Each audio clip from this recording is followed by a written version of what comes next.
And a warm welcome back once again to Whips and Wagons. You'll see today that we've got quite a loud interior mod that we're going to be doing to the E91 335i. This video starts on a slightly sad note because I actually spent almost a whole day filming the wrap on these parts, but the footage was all lost. So that's a real bummer because I did spend a lot of time filming the detailed parts and the time lapses of how I wrapped all of this trim. So that's a real shame, but we're gonna get a good detail video on how to fit all this. And in terms of the wrap of these parts and the details, this is an Alcantara wrap. I was originally looking at doing black Alcantara, but there's been quite a lot of videos already out there on it. So I thought, why not have some fun with this? Why not try and do something a bit different and unique? So this is what we've ended up with. What I've tried to go with is a sort of BMW orange that you see on some of the M-car interiors. The G80 recently has done a lot of it, but there's been F80s and E90 examples as well. So I thought, why not try and mimic that kind of look with these trims? This isn't actually suede. I couldn't get a big enough piece of suede to kind of do all these big bits in one go. So I thought we'd just get some faux suede that you can get in big pieces and basically order to your specifications. I think it looks pretty good. There's a few little imperfections on here, but I think once it's in the car, it's gonna be interesting, that's for sure. I am really not 100% sure how this is actually gonna look. I thought it might be quite a nice contrast with the black leather of my interior and the Alcantara bits I've already got in there to kind of finish it off with some orange Alcantara look material. Pretty devastating that I lost all the footage from the wrap itself, but these are essentially what I used. So just your actual material you want to wrap with, some spray adhesive, impact glue, some paintbrushes to paint that on with, scissors to cut your material, and then a knife to do some of the finer work as well, and cut some of the holes that you need for like the dashboard and the center console trim.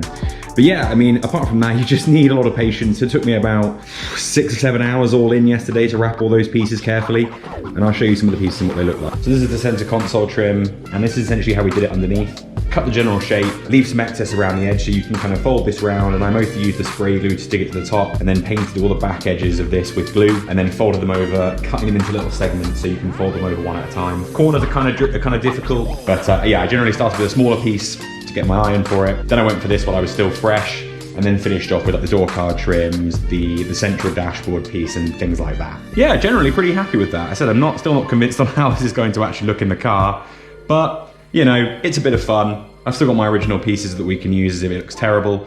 So I think, let's just get it in there and see what it looks like.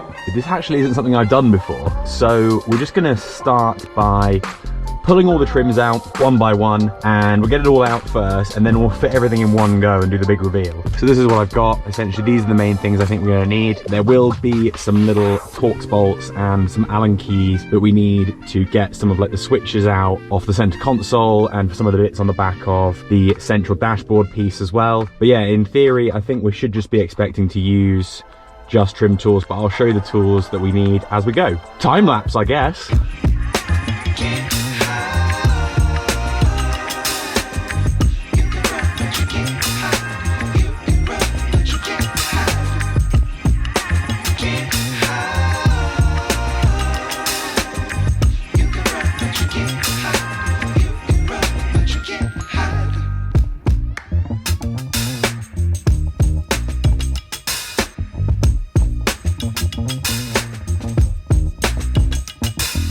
Okay, so I thought this would probably be quite a good point to stop because this is the most difficult bit. So essentially the way I got it out, as you hopefully saw from the video, was to pop this out first. This is still connected by the wires underneath, and then just posted this back through itself, and then used the inside leverage on here just to pull up and then get a trim tool underneath this edge, and then just gradually lift the whole thing because it's on these little spring clips here.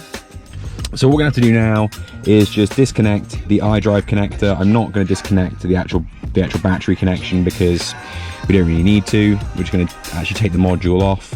So that looks like some T20s. Then we just need to disconnect the cigarette lighter connection so that we can remove that. Then we'll need to remove some bolts to the ashtray and then slot all of that back in to our new trim, which we're going to fit. I also got this off, and I just need to get this centerpiece off here. I actually just had to reconnect the start button, which I'd already disconnected, just so I could move this into gear, which gave me enough room to just lift out this piece over the top. Otherwise it was a bit tight against this center console piece. Yeah, time lapse on the bolts and connections for the center console.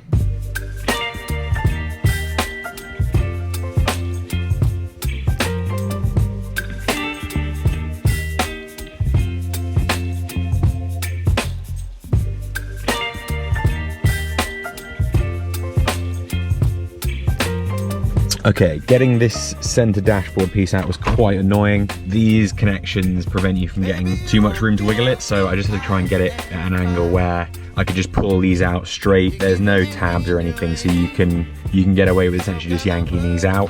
Just thought I'd do that as a test, see how it looks. I think it looks all right, actually. We'll see what it looks like as a whole thing.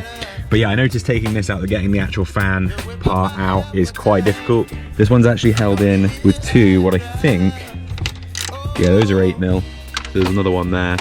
So we'll whip these out, and then there's just a load of tabs along the top of this and along the bottom as well. But once this bit's out, that's kind of the main bit's done. The only other thing I'm trying to work out at the moment is the ashtray cover. That almost looks like it's just glued on top. So I'm gonna have to do a bit of research, I think, on how to get this out without breaking it. So yeah, let's see what we can do.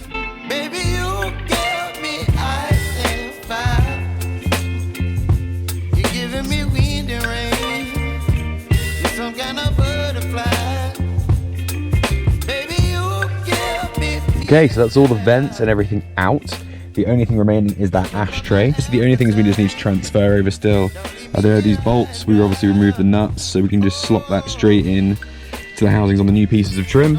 There's one here as well. So we'll just do that, and then I'll get everything back in and probably slot the center dashboard trim back in just to give an idea of what that color's gonna look like. But yeah, the ashtray is still really the piece that's confusing me, so I may need to take a step out and have a look at how we do that.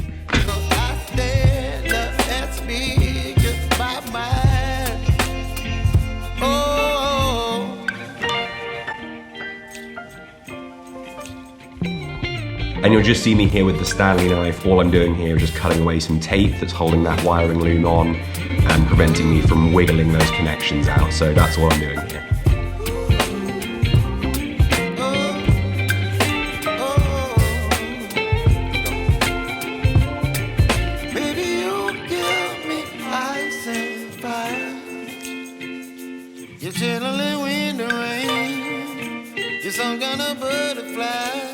And there we go. The orange trim is installed, and it's quite a change up from the silver. I'm still getting used to it, but I think I quite like it actually. I think we might live with it for a little while and see what we think, but I actually think it's quite cool. And again, it's not gonna be for everyone. I'm not even sure if it's for me yet, but I think we'll give it a go. We can get some more close-up shots of some of the pieces here from the front seat. It's kind of the driver's eye view. The only piece I didn't manage to fully complete is the ashtray cover. There's actually a different assembly underneath it, so this isn't actually fully in place yet. I think that might just need to be super glued on, but I may even redo that because this is it's not very neat around the little silver push button, so we may revisit that anyway. But that's how it's going to be for the minute. I think the only other thing I might do is paint the surround of that silver start-stop button. I might paint that black so we get the full kind of black and orange interior. As I said, we've just got the upgraded Alcantara wrapped steering wheel cover to come. We can fit that. I'll do my ultimate guide for that. It'll be the third time I've done one. And yeah, part 2 of the interior mods is pretty much complete.